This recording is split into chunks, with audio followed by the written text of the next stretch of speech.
Friends, আমি Susmita. Take tips ক্লাসেসে সবাইকে স্বাগত। আজকে আমার আলোচনার বিষয় হলো animal and plant biodiversity of India. তাহলে শুরু করা যাক।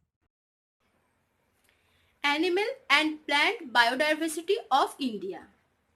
এই টপিকটি শুরু করার আগে আমরা দেখে নেব যে বায়োডাইভার্সিটি বলতে আমরা কি বুঝি। বায়োডাইভার্সিটি এই নামটা থেকে আমরা বুঝতে পারছি যে এটি হচ্ছে ডাইভার্সিটি অর্থাৎ variety of life in earth. UN earth summit 1992-তে বায়োডাইভার্সিটির একটা ডেফিনেশন দেওয়া হয়েছে যে variability of living organisms from all sources, terrestrial, marine and other aquatic ecosystem and the ecological complexes in which they are a part. This includes variety within species, between species and of ecosystem. অর্থাৎ terrestrial বা স্থলভূমি, marine বা সমুদ্র এবং অন্যান্য aquatic ইকোসিস্টেমের মধ্যে কোনো স্পিসিসের মধ্যে যে ডাইভার্সিটি বা আলাদা স্পিসিস অর্থাৎ কমিউনিটির মধ্যে যে ডাইভার্সিটি এবং হ্যাবিটেটের মধ্যে যে ডাইভার্সিটি দেখা যায় তাকেই বলা হচ্ছে বায়োডাইভার্সিটি। এবার যখন কোনো পার্টিকুলার স্পিসিসের মধ্যে জিনের যে ভেরিয়েশন দেখা যাচ্ছে তাকে বলা হচ্ছে জেনেটিক বায়োডাইভার্সিটি। আলাদা স্পিসিসের মধ্যে যে বায়োডাইভার্সিটি দেখা যাচ্ছে তাকে বলা হচ্ছে স্পেসিস বায়োডাইভার্সিটি। এবং ইকোসিস্টেমের মধ্যে যে ডাইভার্সিটি দেখা যায় অর্থাৎ কোনো ইকোসিস্টেমের মধ্যে যে ডিফারেন্ট টাইপ অফ হ্যাবিটেট থাকে তাদেরকে বলা হচ্ছে ইকোসিস্টেম বায়োডাইভার্সিটি। এবার আসা যাক অ্যানিমেল বায়োডাইভার্সিটি অফ ইন্ডিয়া সম্পর্কে। প্রথমেই আমরা দেখব কিছু কিছু ম্যামেলস যেগুলো ক্রিটিক্যালি এন্ডেঞ্জার্ড। এবার আমরা এই ক্রিটিক্যালি এন্ডেঞ্জার্ড স্পিসিস বলতে কি বুঝি না, কোনো স্পিসিসের এক্সটিংক্ট স্পিসিসে পরিণত হওয়ার রিস্ক যখন এক্সট্রিমলি হাই হয় তখনই তাকে বলা হয় ক্রিটিক্যালি এন্ডেঞ্জার্ড স্পিসিস। এবার এই সমস্ত ক্রিটিক্যালি এন্ডেঞ্জার্ড স্পিসিসের মধ্যে কি কি আসছে? প্রথমেই আসছে পিগমি হগ। এই পিগমি হগ ওয়ার্ল্ডের স্মলেস্ট ওয়াইল্ড পিগ। এদের যে পূর্ণবয়স্ক প্রাণী সেটার ওজন হয় মাত্র 8 গ্রাম। It is one of the most useful indicators of the management status of grassland habitats. কারণ গ্রাসল্যান্ড যেখানে পিগমি হগ থাকে সেখানে অন্যান্য এন্ডেঞ্জার্ড স্পিসিসও থাকে, যেমন Indian rhino, swamp deer, wild buffalo. আর এই সমস্ত ইন্ডিয়ান রাইনো বা সোয়াম্প ডিয়ার এবং ওয়াইল্ড বাফেলোদের সার্ভাইভালের জন্য এই pygmy hog crucial role play করে। হ্যাবিটেট প্রথমেই বললাম যে গ্রাসল্যান্ডে এদেরকে দেখা যায় বেশিরভাগ মেনলি তরাই রিজিয়নে, কিন্তু এখন এটি প্রধানত মানস ওয়াইল্ড লাইফ স্যাংচুয়ারিতেই পাওয়া যায়। সেকেন্ড আসছে আন্দামান হোয়াইট টুথড স্প্রিউ। এটা হচ্ছে একটা এন্ডেমিক স্পিসিস অফ ইন্ডিয়া। এরা সাধারণত সন্ধে বা রাত্রিবেলাতেই অ্যাক্টিভ হয়। হ্যাবিটেট হচ্ছে Mount Harriet national park in south Andaman island. Third হচ্ছে কোন্ডানা র্যাট। এরাও নিশাচর হয় এবং এই রোডেন্ট কেবলমাত্র ভারতেই পাওয়া যায়। এদেরকে সিংহগড় প্ল্যাটিউ অর্থাৎ মহারাষ্ট্রের পুনেতে যে সিংহগড় প্ল্যাটিউ আছে সেখানেই একমাত্র দেখা যায়। ফোর্থ হচ্ছে large rock rat or Elvira rat. এরাও নিশাচর এবং এন্ডেমিক স্পিসিস টু ইন্ডিয়া। এদের তামিলনাড়ুর ইস্টার্ন ঘাটেই কেবলমাত্র দেখা যায়। ফিফথ হচ্ছে নামদাফা ফ্লাইং স্কুইরেল। এরা শুধুমাত্র Namdapha national park or wild life sanctuary, যেটা অরুণাচল প্রদেশে আছে, সেখানেই দেখতে পাওয়া যায়। সিক্সথ হচ্ছে মালাবার সিভেট। এটিও নিশাচর এবং এন্ডেমিক স্পিসিস। এটিকে ওয়ার্ল্ডের one of the rarest mammal হিসেবে ধরা হয়। এটিকে প্রথম দেখা গিয়েছিল ট্রেভাঙ্কুর, কেরালাতে।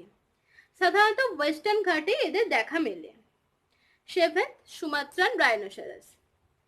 যে 5 ধরনের রাইনোসেরাস স্পিসিস দেখা যায় তার মধ্যে এটি স্মলেস্ট এবং মোস্ট এন্ডেঞ্জার্ড স্পিসিস। এটিকে এখন বর্তমানে রিজিওনালি এক্সটিংক্ট স্পিসিস হিসেবে দেখা যায়। এদেরকে প্রথম দেখা গিয়েছিল নর্থ ইন্ডিয়া এবং ফুটহিলস অফ হিমালয়তে। ইন্ডিয়াতে রাইনোসরাসের যে 3টি স্পিসিস দেখা যায় তা সেগুলি হলো one horn rhino, Sumatran rhino এবং জাভান রাইনো। এর মধ্যে এই জাভান রাইনোকেও এখন এক্সটিংক্ট স্পিসিস হিসেবে ধরা হয়। 8th হলো কাশ্মীর স্ট্যাগ, অর্থাৎ যেটাকে আমরা অনেক সময় হাঙ্গুল বলেও চিনি। এটা হচ্ছে রেড ডিয়ারের একটা সাব স্পিসিস। এটাকে জম্মু কাশ্মীরের স্টেট অ্যানিমেল হিসেবে ঘোষণা করা হয়েছে।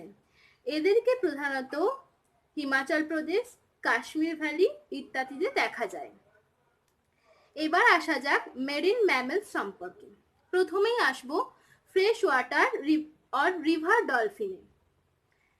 এদেরকে প্রধানত দেখা যায় গঙ্গা, ব্রহ্মপুত্র এবং সিন্ধু নদী এবং এদের শাখা নদীতে, অর্থাৎ ইন্ডিয়া, বাংলাদেশ এবং নেপালে দেখা যায়।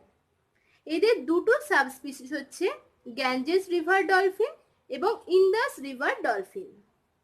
এই গ্যাঞ্জেস রিভার ডলফিন প্রধানত গঙ্গা, ব্রহ্মপুত্র এবং এদের যে সমস্ত ট্রিবিউটারিজ অর্থাৎ শাখা নদী আছে তাদের সেখানে দেখা যায়।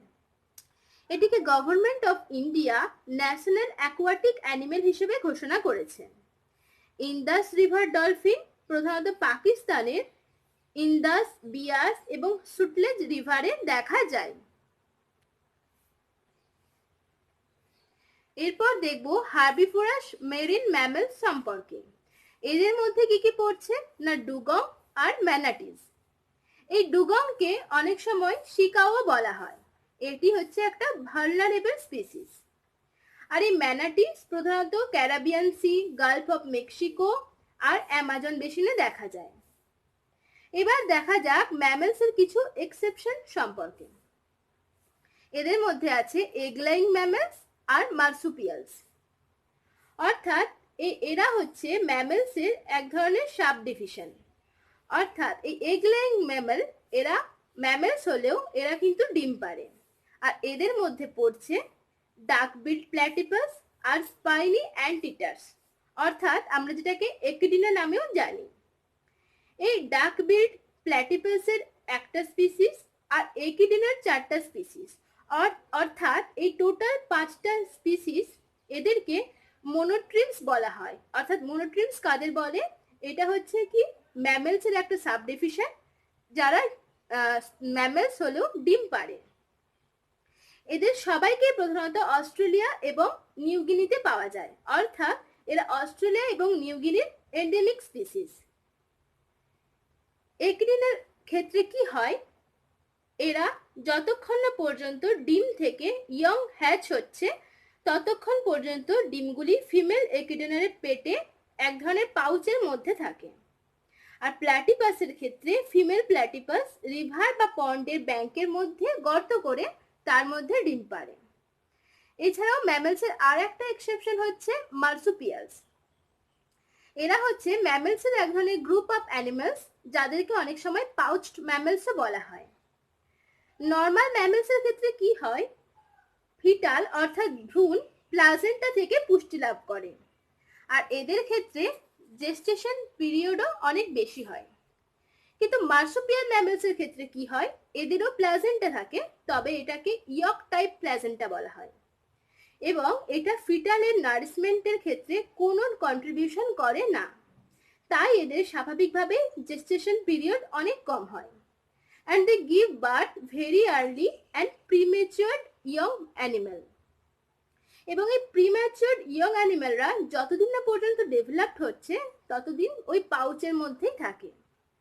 এদের এক্সাম্পল কি কি আছে না kangaroo, wallaby, bandicoot, Tasmanian devil, quagga and Tasmanian Wolf.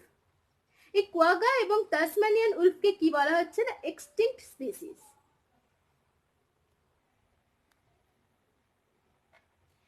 এবার আসা যাক অ্যানিমাল ডাইভার্সিটির মধ্যে বার্ডস ডাইভার্সিটি সম্পর্কে।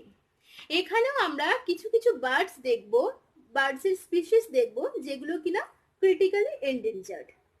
যেমন দ্য জার্ডার্স কালচার, এটাকে ফ্ল্যাগশিপ স্পিসিস অফ স্ক্রাব জঙ্গলও বলা হয়। এদেরকে পাওয়া যায় অন্ধ্রপ্রদেশে। নেক্সট ফরেস্ট আউলেট, থার্ড হচ্ছে white bellied heron, fourth Bengal florican. এই বেঙ্গল ফ্লোরিকানরা very well known for their mating dance. Fifth হচ্ছে হিমালয়ান কোয়েল, সিক্সথ হচ্ছে সাইবেরিয়ান ক্রেন। এই সাইবেরিয়ান ক্রেন হচ্ছে একটা মাইগ্রেটরি বার্ড এবং এদের প্রধানত উইন্টারে রাজস্থানে যে কেওলাডে ন্যাশনাল পার্ক আছে সেখানে দেখা যায়।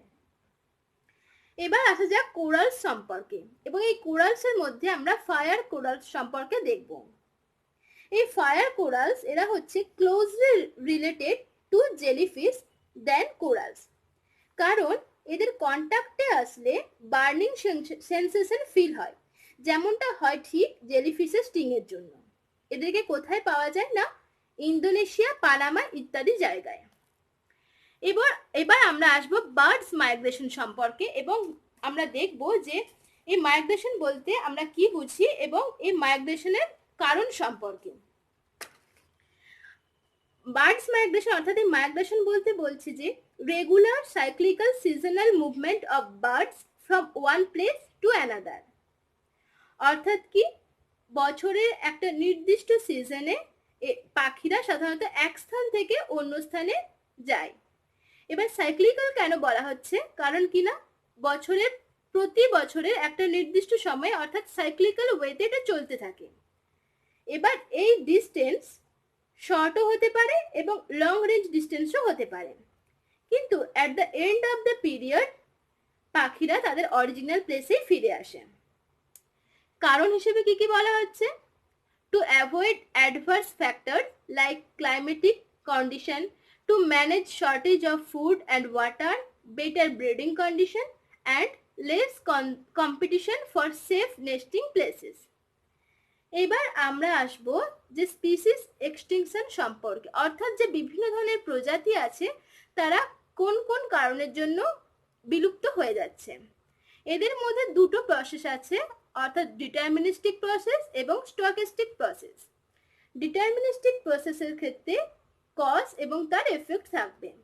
যেমন আমরা এক্সাম্পল হিসেবে বলতেই পারি যে ডিফরেস্টেশন ফলে স্পিসিসের হ্যাবিটেট লস হলো, ফলে সেই স্পিসিসটা বিলুপ্ত হয়ে গেল।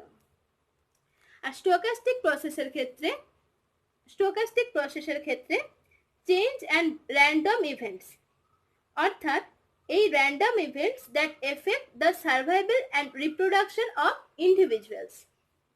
যেমন হঠাৎ করে ধরা যাক কোনো জায়গার ওয়েদার চেঞ্জ হয়ে গেল এবং সেই আগের ওয়েদারে যে সমস্ত স্পিসিস সার্ভাইভ করতো তারা এই নতুন পরিবেশে এসে আর সার্ভাইভ করতে পারলো না, বা ফলে সেই স্পিসিসটা বিলুপ্ত হয়ে যেতে পারে।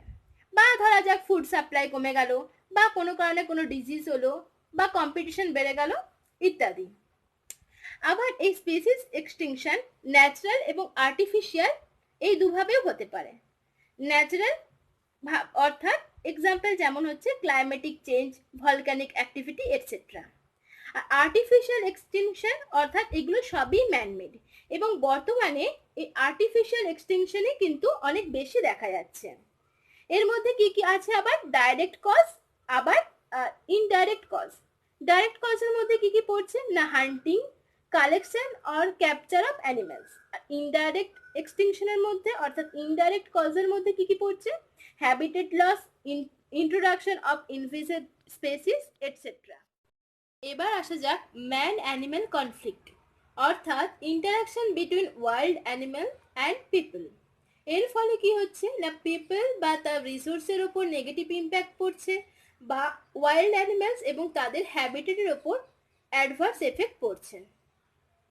এই ম্যান অ্যানিম্যাল কনফ্লিক্টের কজেস হিসেবে কি কি আছে না হিউম্যান পপুলেশন গ্রোথ, অর্থাৎ জনসংখ্যা বৃদ্ধি পাওয়ার ফলে কি হচ্ছে না খাদ্য বাসস্থানের জন্য অ্যানিম্যালদের যে ন্যাচারাল হ্যাবিটেট সেটাকে আমরা নষ্ট করে ফেলছি। সেকেন্ড হচ্ছে ল্যান্ড ইউজ ট্রান্সফরমেশন, অর্থাৎ অনেক সময় কি হচ্ছে না প্রাণীদের যে সমস্ত তাদের ন্যাচারাল হ্যাবিটেট অর্থাৎ বনের মধ্যে দিয়ে রাস্তা বা রেল লাইন গড়ে তোলা হচ্ছে, ফলে তাদের ন্যাচারাল হ্যাবিটেট নষ্ট হচ্ছে, বা অনেক সময় বন কেটে চাষের জমি বা ইন্ডাস্ট্রি বানানো হচ্ছে, ফলেও তাদের ন্যাচারাল হ্যাবিটেট নষ্ট হচ্ছে এবং তার ফলে ম্যান অ্যানিম্যাল কনফ্লিক্ট হচ্ছে। থার্ড হচ্ছে স্পেসিস হ্যাবিটেট লস, অর্থাৎ যেটা আমি আগেই বললাম। অ্যান্ড ফোর্থ হচ্ছে ক্লাইমেটিক ফ্যাক্টরস এটসেট্রা। এরপরে ইম্প্যাক্ট কি কি হচ্ছে না, crop damage, injuries to people or animal, death of animal and people, and destruction of habitat. এবং এর প্রিভেন্টিভ স্ট্র্যাটেজিস হিসেবে কি কি আমরা গ্রহণ করতে পারি না, আর্টিফিশিয়াল অ্যান্ড ন্যাচারাল ব্যারিয়ার্স বা গার্ডিং, এবং ভলিউন্টারি হিউম্যান পপুলেশন রিসেটেলমেন্ট এটসেট্রা। তো এখানেই আমরা আজকে অ্যানিমেল ডাইভার্সিটি অফ ইন্ডিয়া এই চ্যাপ্টারটি সম্পর্কে শেষ করলাম। এরপর আমরা দেখব plant diversity of India. Plant biodiversity of India এই চ্যাপ্টারটিতে প্রথমেই আমরা দেখে নেব প্ল্যান্ট ক্লাসিফিকেশন সম্পর্কে। প্ল্যান্টকে 6 ভাগে ভাগ করা যায়, যথা herb, shrub, tree, Parasite, epiphyte এবং ক্লাইম্বার্স।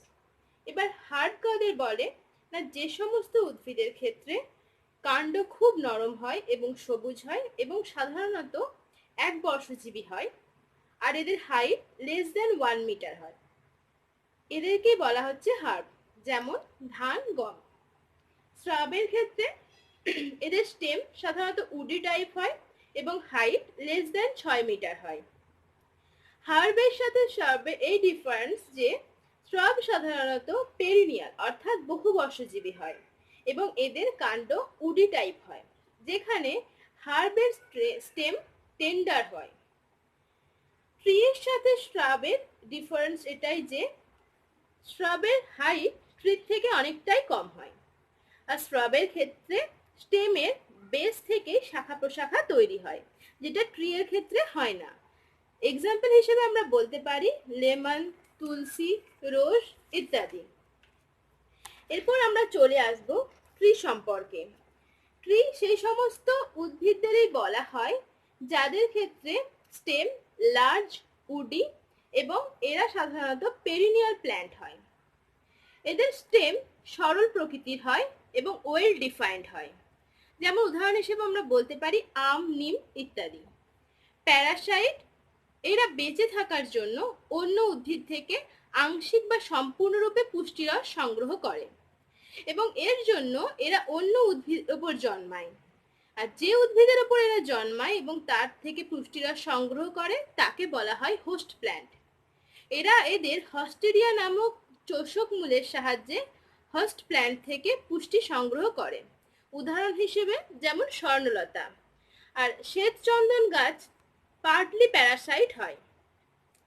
এপিফাইট হচ্ছে এই সমস্ত উদ্ভিদ হোস্ট প্ল্যান্টের ওপর জন্মালেও এদের থেকে পুষ্টিরস গ্রহণ করে না।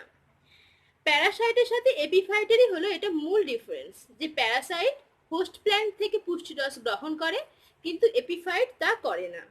এরা হোস্ট প্ল্যান্টের ওপর জন্মায় শুধুমাত্র পর্যাপ্ত সূর্যালোক পাওয়ার জন্য। এদের সাধারণত 2 ধরনের রুট থাকে, একটা হচ্ছে চেঞ্জিং রুটস। এই চেঞ্জিং রুটসের মাধ্যমে এরা অন্য গাছের ওপর নিজেদের এস্টাবলিশ করে, আর এরিয়াল রুটসের মাধ্যমে এরা বাতাস থেকে ময়েশ্চার সংগ্রহ করে, উদাহরণ অর্কিড, ভেন্ডা ইত্যাদি। ক্লাইম্বার্স এরা হচ্ছে এদের ট্রেন্ডিলস, হুক বা এরিয়াল রুটসের মাধ্যমে অন্য কোনো গাছ বা অন্য কোনো সাপোর্টকে অবলম্বন করে ওপরে ওঠে, যেমন লাউ, কুমড়ো ইত্যাদি। এবার দেখা যাক effect of abiotic components on plants, অর্থাৎ বিভিন্ন ধরনের অ্যাবায়োটিক যে কম্পোনেন্টসগুলো আছে সেগুলো কিভাবে প্ল্যান্টের ওপর প্রভাব বিস্তার করে। প্রথমেই আসা যাক ইন্টেন্সিটি অফ লাইট সম্পর্কে। লাইট ইন্টেন্সিটি এক্সট্রিমলি হাই হলে তা কাণ্ডের থেকে মূলের বৃদ্ধিকে ফেভার করে। লো ইন্টেন্সিটির লাইটে ফ্লাওয়ারিং, ফ্রুটিং ইত্যাদি ভালো হয়। আর ফটোসিনথেসিসের জন্য যে আলোর যে 7টা বর্ণ আছে তার মধ্যে কেবলমাত্র রেড এবং ব্লু এই দুটো বর্ণই এফেক্টিভ হয়। এবার আসা যাক এফেক্ট অফ ফ্রস্টে। ফ্রস্টের প্রভাবে ইয়ং প্ল্যান্ট মারা যায়। কেন? কারণ কি, ধরা যাক রাত্রে ফ্রস্ট হলো, এবার এই ফ্রস্টের প্রভাবে সয়েল ময়েশ্চার ফ্রিজ করে যায়, ফলে মর্নিংয়ে যখন প্ল্যান্ট ডাইরেক্ট সানলাইট পায় তখন প্ল্যান্টের ট্রান্সপিরেশন বেড়ে যায়। কিন্তু যেহেতু সয়েলের ময়েশ্চার ফ্রিজ করে যায়, তাই এরা মূলের মাধ্যমে মাটি থেকে জল শোষণ করতে পারে না। ফলে ডিহাইড্রেশনের প্রভাবে ইয়ং প্ল্যান্টস মারা যায়। ফ্রস্টের প্রভাবে আবার অনেক সময় উদ্ভিদ দেহে ক্যান্সার বা ক্ষতরও সৃষ্টি হয়। এবার ফ্রস্টের প্রভাবে উদ্ভিদ সেলের মধ্যে যে ইন্টারসেলুলার স্পেস থাকে, সেখানে যে ওয়াটার থাকে সেটা বরফে পরিণত হয়। ফলে সেলের মধ্যেকার যে ওয়াটার থাকে সেটা ইন্টারসেলুলার স্পেসে চলে আসে, এবং যার ফলে কি হয়, সেলের মধ্যেকার সল্ট যে কনসেন্ট্রেশন সেটা বেড়ে যায় এবং সেল কোয়াগুলেট করে যায়, ফলে অনেক সময় প্ল্যান্ট মারা যায়। স্নোয়ের এফেক্ট এবার আমরা দেখব। দেওদার, ফার, স্প্রুস এই সমস্ত উদ্ভিদদের ডিস্ট্রিবিউশনের ক্ষেত্রে স্নো একটা গুরুত্বপূর্ণ ভূমিকা পালন করে। স্নো অনেক সময় ব্ল্যাঙ্কেটের কাজ করে, অর্থাৎ কিনা যখন গাছের উপর বরফ পড়ে সেই বরফ একটা আস্তরণের কাজ করে। ধরা যাক একটা এরকম গাছ আছে, এবার এই গাছের উপর যখন এখানে স্নো পড়লো, তখন সারাউন্ডিংস এর টেম্পারেচার স্নো এর প্রভাবে কমতে থাকলেও যে এই পোর্শনের যে টেম্পারেচার সেটা আর ড্রপ করতে পারে না, ফলে এটা কি করছে, ব্ল্যাঙ্কেটের কাজ করছে, এবং এটাই সিডলিংস গুলোকে এক্সেসিভ কোল্ড আর ফ্রস্টের থেকে রক্ষা করছে। এক্সেসিভ স্নো এর জন্য আবার অনেক সময় অতিরিক্ত ভারে গাছের কাণ্ড নুয়ে পড়ে, যেটাকে mechanical bending of tree stem বলা হয়। এবার টেম্পারেচার এফেক্ট দেখা যাক। অতিরিক্ত টেম্পারেচারের প্রভাবে উদ্ভিদ কোষের প্রোটোপ্লাজম কোয়াগুলেট করে যায়, ফলে উদ্ভিদ মারা যায়। এর প্রভাবে ফটোসিনথেসিস এবং রেসপিরেশনের মধ্যে যে ব্যালেন্স সেটা অনেক সময় ডিস্টার্বড হয়, এবং অতিরিক্ত টেম্পারেচারের ফলে প্ল্যান্ট টিস্যু শুকিয়ে যায়, ফলে ফাঙ্গাল ব্যাকটেরিয়াল অ্যাটাকের প্রবণতা অনেক বেড়ে যায়। এবার আসবো ডাইব্যাক সম্পর্কে। আমরা জেনে নেব এই ডাইব্যাক ব্যাপারটা কি। এটা বলছে যে progressive death of tree or shrub from the tip of it leaves, twigs, shoots. সাধারণত অ্যাডভার্স কন্ডিশন এড়িয়ে চলার জন্য এটা হয়ে থাকে। এতে কি হচ্ছে না, গাছের কাণ্ড, পাতা ইত্যাদি টিপ থেকে শুকিয়ে যাচ্ছে, কিন্তু রুট বহু বছর পর্যন্ত বেঁচে থাকে। কি কি কারণে এই ডাইব্যাক হয়? যখন ক্যানোপি লেভেল হাই হয় এবং যার ফলে সূর্যালোক ঠিকমতো পৌঁছতে পারে না, বা চারা গাছের উপর আনডিকম্পোজড লিফ লিটার জমা হলে, এছাড়াও ফ্রস্ট, ড্রট, প্যারাসাইট ইত্যাদির জন্য হয়ে থাকে। এবার আমরা চলে আসব ইনসেক্টিভোরাস প্ল্যান্ট সম্পর্কে। আমরা জেনে নেব যে ইনসেক্টিভোরাস প্ল্যান্ট কাকে বলে। এই সমস্ত প্ল্যান্ট সাধারণত কীটপতঙ্গ থেকে পুষ্টিরস সংগ্রহ করে। তো এরা মোড অফ নিউট্রিশনের দিক থেকে টোটালি ডিফারেন্ট নর্মাল প্ল্যান্টের সাথে, এবং এদেরকে দুটো ভাগে ভাগ করা যায়, যাতে অ্যাক্টিভ এবং প্যাসিভ টাইপ। এই অ্যাক্টিভ টাইপে কি হয়, এদের ওপর সাধারণত ইনসেক্ট পড়লেই এদের যে লিফ ট্র্যাপ থাকে সেটা বন্ধ হয়ে যায়, যেমন অ্যালড্রোভ্যান্টা। আর প্যাসিভ টাইপের ক্ষেত্রে এদের সাধারণত এই সমস্ত উদ্ভিদে পিচার ও জার লাইক স্ট্রাকচার থাকে, এবং এই সমস্ত ইনসেক্ট এই জারের ওপর পড়লে এরা আস্তে আস্তে ডাইজেস্ট হতে শুরু করে, যেমন পিচার প্ল্যান্ট। আর এই সমস্ত উদ্ভিদ দেহে কীটপতঙ্গকে আকর্ষণ করার জন্য এদের রং সাধারণত উজ্জ্বল বর্ণের হয় বা কোনো সুইট সিক্রেশন হয়। এবার একটা কোয়েশ্চেন আসতেই পারে যে এই সমস্ত ইনসেক্টিভোরাস প্ল্যান্টসের ক্ষেত্রে এদের নর্মাল রুটস এবং শালক সংশ্লেষকারী পাতা থাকার সত্ত্বেও এরা এই ধরনের পুষ্টি সম্পন্ন করে কেন? ব্যাপারটা হচ্ছে যে এই সমস্ত উদ্ভিদ এমন অঞ্চলে জন্মায় যেখানে মাটি সাধারণত অ্যাসিডিক হয়, বা মাটিতে নিউট্রিয়েন্ট কম থাকে, বা এমন মাটিতে জন্মায় যেটা উইক ড্রেন্ড হয়, বা অর্থাৎ ইল ড্রেন্ড হয়, অর্থাৎ ড্রেনেজ ঠিকঠাক থাকে না। তো সেই সমস্ত মাটিতে স্বাভাবিকভাবেই নর্মাল প্ল্যান্টসরা সার্ভাইভ করতে পারে না, কারণ কি নিউট্রিয়েন্ট খুব কম থাকে। কিন্তু এই ইনসেক্টিভোরাস বা হান্টার প্ল্যান্টসরা এখানে সার্ভাইভ করতে পারে, কারণ এরা শালক সংশ্লেষের মাধ্যমে সম্পূর্ণ পুষ্টি সম্পন্ন করতে না পারলেও ইনসেক্ট ট্র্যাপিং এর মাধ্যমে এরা নাইট্রোজেন ঘটিত পুষ্টি সম্পন্ন করে থাকে। এবার এই সমস্ত ইনসেক্টিভোরাস প্ল্যান্টসের এক্সাম্পল কি কি আছে না, ড্রসেরা আর sundew, Utricularia, Aldrovanda, Nepenthes or pitcher plant, butterwort, etc. এবার আমরা দেখব এই সমস্ত প্ল্যান্টদের কি কি মেডিসিনাল প্রপার্টিজ আছে। যেমন নেপেনথিস বা পিচার প্ল্যান্ট কলেরার মেডিসিন হিসেবে ব্যবহৃত হয়। ড্রসেরা মিল্ক কার্ডলিং এর ক্ষেত্রে ব্যবহৃত হয়। ইউটিকুলেরিয়া উড ড্রেসিং এর জন্য এবং ইউরিনারি ডিজিজের ক্ষেত্রে ব্যবহৃত হয়। এবার আসা যাক ইনভেসিভ এলিয়েন স্পিসিস সম্পর্কে। এলিয়েন স্পিসিস কাদের বলা হয়, অর্থাৎ যারা নেটিভ স্পিসিস না। ইন্টেনশনালি বা অ্যাক্সিডেন্টালি বাইরে থেকে কোনো স্পিসিসকে অন্য নতুন জায়গায় আনা হলে যেখানে ওই স্পিসিসটা ন্যাচারালি ছিল না সেটাকেই বলা হচ্ছে এলিয়েন স্পিসিস। এবারে এলিয়েন স্পিসিস যখন সেখানকার নেটিভ অ্যানিমেল বা প্ল্যান্ট বা বায়োডাইভার্সিটির ওপর কোনো অ্যাডভার্স এফেক্ট ফেলছে তখন সেটাকে বলা হচ্ছে ইনভেসিভ এলিয়েন স্পিসিস। এরা সাধারণত সব ধরনের উদ্ভিদ, প্রাণী, প্রিডেটরস, প্যাথোজেন, প্যারাসাইটদের মধ্যে হয়ে থাকে। এই ইনভেসিভ এলিয়েন স্পিসিস এরা সম্পূর্ণ আলাদা পরিবেশে এদেরকে সারভাইভ করতে হয়। ফলে এরা যদি সারভাইভ করতে পারে তো এরা সেখানে খুব দ্রুত বেড়ে ওঠে। কেন? কারণ কিনা এই পরিবেশে এদের কোনো প্রিডেটর বা কম্পিটিটর থাকে না এবং এরা তখন নেটিভ স্পিসিসের কাছে থ্রেট হয়ে ওঠে। এবারে ইনভেসিভ এলিয়েন স্পিসিসের এফেক্ট সম্পর্কে আমরা দেখে নেব।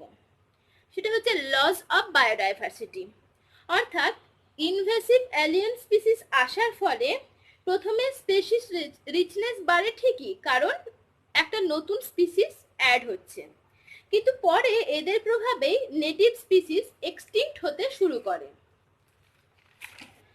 ফলে বায়োডাইভার্সিটি লস হয়। But decline of native species, alien স্পিসিসদের বেশি গুরুত্ব দেওয়ার ফলে স্বাভাবিকভাবেই নেটিভ স্পিসিসরা হারিয়ে যেতে থাকে। Habitat loss, reduce crop yield, এই ইনভেসিভ এলিয়েন স্পিসিসদের মধ্যে কোনো প্যাথোজেন থাকলে তারা ক্রপ ইয়ার্ডকে অনেকাংশে কমিয়ে দেয়। এছাড়াও degradation of marine and fresh water ecosystem. এবার আমরা এই ইনভেসিভ এলিয়েন স্পিসিসের কিছু এক্সাম্পল দেখে নেব। প্রথমেই বলেছি যে এরা উদ্ভিদ, প্রাণী, প্যাথোজেন, প্যারাসাইট, কম্পিটিটরস ইত্যাদি বিভিন্ন সব ক্ষেত্রে হয়ে থাকে। তো এবার আমরা কিছু ফনা অর্থাৎ প্রাণীর ইনভেসিভ প্রাণীর উদাহরণ দেখব। এদের মধ্যে আছে giant African snail, tilapia, donkey, goldfish etcetera. এবং ইনভেসিভ ফ্লোরার উদাহরণ হলো needle bush, goatweed, prickly poppy, black mimosa, touch me not, 4 o'clock plant, parthenium etcetera. এবার আসা যাক মেডিসিনাল প্ল্যান্ট সম্পর্কে। এদের মধ্যে উদাহরণে আছে বেডম সাইক্যাড, পার্সিয়া আর কোন্ডাইথা। এদের মেল কোন রিউমাটয়েড আর্থারাইটিসের এবং মাসল পেনের রিমেডি হিসেবে ব্যবহার করা হয়। সেকেন্ড হচ্ছে কাথ, পুষ্কর মূলা আর আপলেট। এদের এই উদ্ভিদ থেকে সাধারণত অ্যান্টি ইনফ্লেমেটরি ড্রাগ পাওয়া যায়। আর এদের ড্রাই রুটস থেকে অ্যারোমেটিক অয়েল পাওয়া যায়, যেটা ইনসেকটিসাইড হিসেবে ব্যবহার করা হয়। Third, ladies slipper orchid, anxiety এবং ইনসোমনিয়ার ক্ষেত্রে ব্যবহৃত হয়। ফোর্থ, সর্পগন্ধা। আমরা সবাই জানি যে এটির মূলে যে রেসারপিন নামক অ্যালকালয়েড থাকে সেটা উচ্চ রক্তচাপ কমানোর জন্য ব্যবহৃত হয়। এবার ফিফথে আছে ইমোডি বা ইন্ডিয়ান পোডোফাইলাম। এটিকে হিমালয়ান মেয়াপেল বা ইন্ডিয়ান মেয়াপেলও বলা হয়। এদের মূল থেকে ড্রাগ তৈরি হয়। Sixth, tree ferns. এরা এই সমস্ত উদ্ভিদ used as a good source of starch. Cycad, এরা লিভিং ফসিল নামেও পরিচিত এবং এরাও স্টার্চের একটা গুড সোর্স হিসেবে ইউজ করা হয়। কিন্তু রেগুলার সাইক্যাডস কনজাম্পশনের ফলে লিটিকো বর্ডিং ডিজিজ হয়। এটি এক ধরনের নিউরোলজিক্যাল ডিসঅর্ডার এবং যার সিমটমস অনেকটা পার্কিনসন্স ডিজিজের মতো। এই হলো বিভিন্ন ধরনের মেডিসিনাল প্ল্যান্ট এবং তাদের ব্যবহার। এবার আসা যাক ট্রি ক্যারেক্টার সম্পর্কে। প্রথমে আমরা দেখে নেব ট্রি টাইপ। মেনলি দু ধরনের হয়, যেটা আমরা জানি, যে ডেসিডিউয়াস এবং এভারগ্রিন। ডেসিডিউয়াস অর্থাৎ যারা কিনা বছরের একটা সময়ে সমস্ত পাতা ঝরিয়ে দেয়। সাধারণত কোল্ড ক্লাইমেট রিজিয়নের ক্ষেত্রে অটামে সমস্ত পাতা ঝরে যায় এবং হট অ্যান্ড ড্রাই ক্লাইমেট রিজিয়নে উইন্টারে সমস্ত পাতা ঝরে যায়। এভারগ্রিন উদ্ভিদের ক্ষেত্রে এদের সমস্ত পাতা কখনোই একসাথে ঝরে যায় না, অর্থাৎ এদের ক্ষেত্রে ওল্ড লিভস ঝরে গিয়ে নিউ লিভস তৈরি হয়, কিন্তু এরা কখনো উইদাউট লিভস থাকে না। এবার আসা যাক পার্টস অফ ট্রি সম্পর্কে। সাধারণত ট্রি এর পার্টসগুলি হলো root, leaves, branches, crown, trunk etcetera. Root সম্পর্কে আমরা সকলেই জানি যে এটার প্রধান কাজ হলো নিউট্রিয়েন্ট, জল এবং নিউট্রিয়েন্ট মাটি থেকে শোষণ করা। এবার ডিফারেন্ট টাইপ অফ রুট সম্পর্কে আমরা জেনে নেব। ট্যাপ রুট অর্থাৎ প্রধান মূল, যেটা ভ্রূণ থেকে প্রথমে যে মূলটা তৈরি হচ্ছে তাকে বলা হচ্ছে ট্যাপ রুট। ল্যাটেরাল রুট বা শাখা মূল, প্রধান মূল থেকে এই মূল তৈরি হয়। থার্ড, অ্যাডভেন্টিসিয়াস রুট বা অস্থানিক মূল। এইগুলো সাধারণত নন রুট টিস্যু অর্থাৎ পাতা, কাণ্ড ইত্যাদি থেকে তৈরি হয়। যেমন পাথরকুচির পাতা থেকে যে মূল তৈরি হয় এটা এক ধরনের অ্যাডভেন্টিসিয়াস রুট। এই অ্যাডভেন্টিসিয়াস রুটের আবার কিছু কিছু ভাগ আছে যেগুলো দেখে নেব। যেমন প্রপ রুট বা স্তম্ভমূল বা ঝুড়িমূল, এটা শাখা প্রশাখা থেকে তৈরি হয়, যেমন বট গাছের ক্ষেত্রে আমরা দেখতে পাই। স্টিল্ট রুট বা ঠেসমূল, প্রধান কাণ্ডের তলদেশ থেকে তৈরি হয় এবং এরা দৃঢ়ভাবে মাটির সাথে যুক্ত থাকে। সাধারণত ম্যানগ্রোভ উদ্ভিদের ক্ষেত্রে দেখা যায়। সাধারণত যে সমস্ত উদ্ভিদ লবণাক্ত মাটিতে বা নদী তীরবর্তী অঞ্চলে জন্মায় তাদের ক্ষেত্রে এগুলো দেখা যায়। এই মূলের সাহায্যে এরা মাটিতে দৃঢ়ভাবে যুক্ত থাকে। নিউম্যাটাফোর বা শ্বাসমূল, লবণাক্ত এবং জলা মাটিতে যে সমস্ত উদ্ভিদ জন্মায় তাদের ক্ষেত্রে রেসপিরেটরি অর্গান হিসেবে কাজ করে এই নিউম্যাটাফোর, যেমন ম্যানগ্রোভ উদ্ভিদের ক্ষেত্রে দেখা যায়। এবং আরেকটি হলো হস্টেরিয়া বা চোষক মূল, প্যারাসাইটিক প্ল্যান্টদের ক্ষেত্রে সাধারণত দেখা যায় এবং এরা এই মূলের সাহায্যে হোস্ট প্ল্যান্ট থেকে পুষ্টিরস শোষণ করে। এছাড়াও ক্যারোট, বিট ইত্যাদির ক্ষেত্রে আমরা দেখতে পাই যে এদের মূল খাদ্য সঞ্চয় করে রাখে। এবার লিভস। লিভসকে আমরা সকলেই জানি যে এটাকে বলা হয় ফুড ফ্যাক্টরি অফ ট্রি, কারণ এই লিভসে যে ক্লোরোফিল থাকে এর মাধ্যমে উদ্ভিদ খাদ্য তৈরি করে থাকে। ব্রাঞ্চেস, এই ব্রাঞ্চে অর্থাৎ শাখা প্রশাখায় পাতা যুক্ত থাকে এবং এদের প্রধান কাজ হলো ওয়াটার এবং নিউট্রিয়েন্ট মূল থেকে পাতায় সরবরাহ করা এবং খাদ্য সঞ্চয় করে রাখা। নেক্সট হলো ক্রাউন। উদ্ভিদের লিভস এবং ব্রাঞ্চেস মিলে ক্রাউন তৈরি করে, অর্থাৎ এই উদ্ভিদের এই শাখা প্রশাখা এবং এই পার্টটুকুকেই বলা হয় ক্রাউন। এদের কাজ কি না সেটস দ্য রুট, ফটোসিনথেসিস এবং ট্রান্সপিরেশন, এই সমস্ত কাজ করে থাকে। নেক্সট হলো ট্র্যাঙ্ক বা গাছের গুঁড়ি। এটা কি করে না উদ্ভিদকে যান্ত্রিক দৃঢ়তা প্রদান করে। এছাড়াও নিউট্রিয়েন্টস মূল থেকে পাতায় এবং পাতায় যে খাদ্য তৈরি হয় তা উদ্ভিদের অন্যান্য অঙ্গে সরবরাহ করে। এবার এই ট্রাঙ্কসের কিছু কিছু পার্ট সম্পর্কে আমরা দেখে নেব। এর মধ্যে আছে annual ring, bark, cambium, sapwood, hardwood etcetera. Annual ring কাকে বলে না উদ্ভিদের ট্রাঙ্কের মধ্যে এই রিং দেখা যায় এবং প্রতি বছর একটি করে নতুন রিং অ্যাড হয়। এটা থেকে আমরা উদ্ভিদের বয়স সম্পর্কে জানতে পারি। বার্ক, এটা হচ্ছে outside layer of trunk, branches, টুইগস etcetera, এবং এটা প্রোটেক্টিভ লেয়ার হিসেবে কাজ করে। এবং এই বার্ক আবার টু টাইপ হয়, একটা হচ্ছে ইনার বার্ক এবং আউটার বার্ক। ইনার বার্ক সাধারণত জীবিত কোষ দ্বারা গঠিত এবং এদেরকে ফ্লোয়েম বলা হয়। এদের কাজ হলো খাদ্য সরবরাহ করা। আর আউটার বার্ক ডেড সেল দ্বারা গঠিত হয়। ক্যাম্বিয়াম, এটা সাধারণত বার্কের ভিতরের দিকে একটা থিন লেয়ার, এগুলি জীবিত কোষ দ্বারা গঠিত হয় এবং এর কাজ হলো উদ্ভিদের প্রস্থে বৃদ্ধি হতে সাহায্য করা। স্যাপুড অর্থাৎ জাইলেম, এরা জীবিত কোষ দ্বারা গঠিত হয়। এদের কাজ হলো ওয়াটার এবং নিউট্রিয়েন্টস মূল থেকে কাণ্ড পাতায় সরবরাহ করা। হার্টউড, হার্টউড ডেড স্যাপউড দ্বারা গঠিত হয় এবং যেটা ট্রাঙ্কের সেন্টারে থাকে। এটা হচ্ছে হার্ডেস্ট উড অফ ট্রি। এটা উদ্ভিদকে সাপোর্ট দেয় এবং যান্ত্রিক দৃঢ়তা প্রদান করে।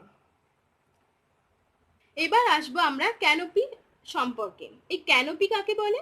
না, in forest it refers to upper layer, অর্থাৎ বনে ম্যাচিওর ট্রিজের ক্রাউন, অর্থাৎ যে অনেক উদ্ভিদ থাকে, এই উদ্ভিদের যে ক্রাউন পার্টটা বনের মধ্যে যে আচ্ছাদনের সৃষ্টি করে, এটাকেই বলা হচ্ছে ক্যানোপি লেভেল। এই ক্যানোপি লেভেল কি করে না, স্ট্রং উইড, স্ট্রম ইত্যাদি থেকে অন্যান্য যে ছোট গাছ আছে সেগুলিকে রক্ষা করে, কিন্তু এটা আবার বৃষ্টি, সূর্যালোক ইত্যাদিকে প্রবেশ করতে দেয় না। এবং এই ক্যানোপি এবার এই আচ্ছাদনের ডেন্সিটির ওপর ডিপেন্ড করে এটাকে 4 ভাগে ভাগ করা হয়, যথা ক্লোজড, ডেন্স, থিন এবং ওপেন। ক্লোজডের ক্ষেত্রে যখন ডেন্সিটি হয় 1.0 অর্থাৎ 1, এবং ডেন্সের ক্ষেত্রে ডেন্সিটি ক্যানোপি লেভেল যে ডেন্সিটি হয় সেটা হচ্ছে 0.75 থেকে 1। থিনের ক্ষেত্রে এই ডেন্সিটি হয় 0.5 থেকে 0.75 এবং ওপেনের ক্ষেত্রে এটা বিলো 0.5 হয়। তো এখানে আমরা plant diversity, biodiversity of India এই চ্যাপ্টার সম্পর্কে শেষ করলাম। Thank you.